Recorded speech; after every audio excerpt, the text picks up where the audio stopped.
Yo à tous, c'est Tijian. Aujourd'hui on se retrouve pour parler de Doctor Who et plus précisément de savoir comment le maître est passé de Missy au Spy Master O. Je préviens tout de suite, je l'appellerai Spy Master et non O parce que sinon on ne comprendra strictement rien dans mes phrases. Et profitez de la petite introduction pour vous abonner et liker la vidéo.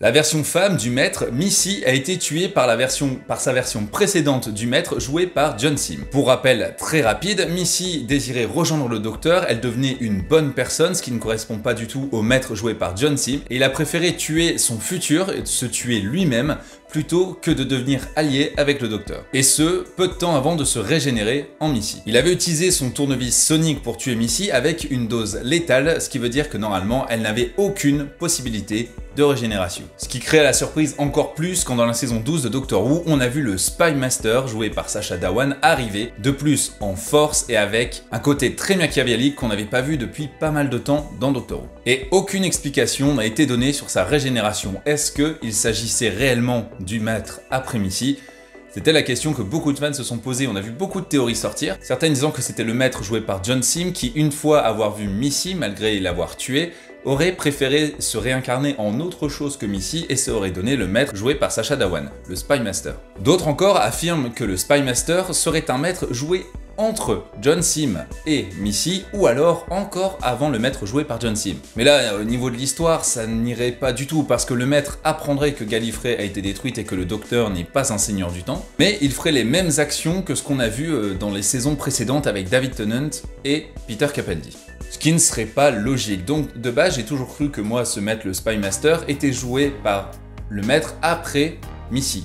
Et que forcément, comme tout le temps dans Doctor Who, il y avait un petit tips qui faisait que eh bien, le maître revenait à la vie. Et c'est une chance d'ailleurs qu'on a parce que le maître, à chaque fois qu'on le croise, eh bien, on le croise dans son ordre de vie, comme le docteur en fait. Les deux évoluent parallèlement, mais à chaque fois qu'ils se croisent, eh bien, par exemple, le docteur ne va pas croiser le premier maître. Ils avancent toujours tous les deux de manière parallèle et du coup ça nous permet aussi de pouvoir nous y retrouver. Enfin vous me direz maintenant avec les docteurs qu'on a avant le premier docteur, on risque de se perdre, mais on a un peu de temps je pense avant qu'on développe vraiment cette partie. Bref, cette fois-ci ce sont les audios officiels Doctor Who qui nous ont appris comment Missy était devenue le Spy Master. Il semblerait que Missy était encore plus intelligente qu'on ne le pensait, forcément c'est le maître est très intelligent, et elle aurait activé l'Elysium Field pour pouvoir survivre à cette décharge létale donnée par le tournevis sonique du maître joué par John Simm. Alors qu'est-ce que l'Elysium Field? Lorsqu'on l'utilise en tant que seigneur du temps, ça explose toutes les cellules du corps pour les recomposer par la suite, ce qui veut dire qu'il y a une destruction complète du corps, du cerveau, de toutes les parties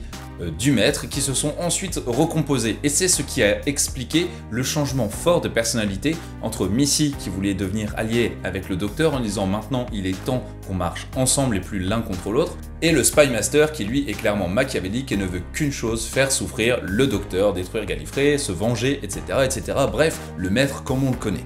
Et il semblerait qu'en plus de ça, Missy ait réussi à récupérer un cycle de régénération. Alors on ne sait pas si c'était John Simm quand il était au niveau de Gallifrey, si c'était Missy à un moment qu'on ignore, ou alors si c'est le nouveau Spy Master joué par O qui aurait eu le temps de passer par Gallifrey une fois qu'il connaissait la vérité pour choper un nouveau cycle de régénération.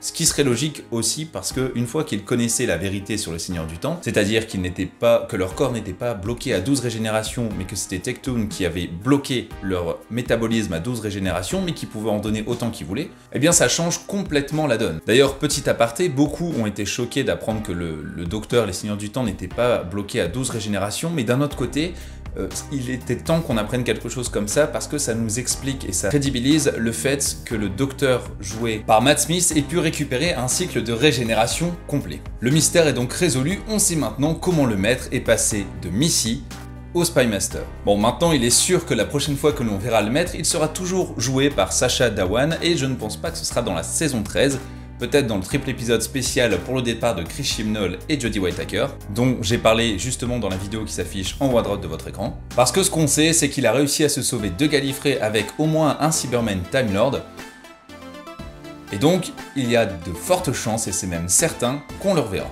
D'ici là, on n'a plus qu'à prendre notre mal en patience, attendre la saison 13 de Doctor Who, l'épisode spécial de 2022 et le retour du maître, on ne sait quand, au même titre que le retour de Jack Harkness. Sur ce les amis, je vous dis à très bientôt.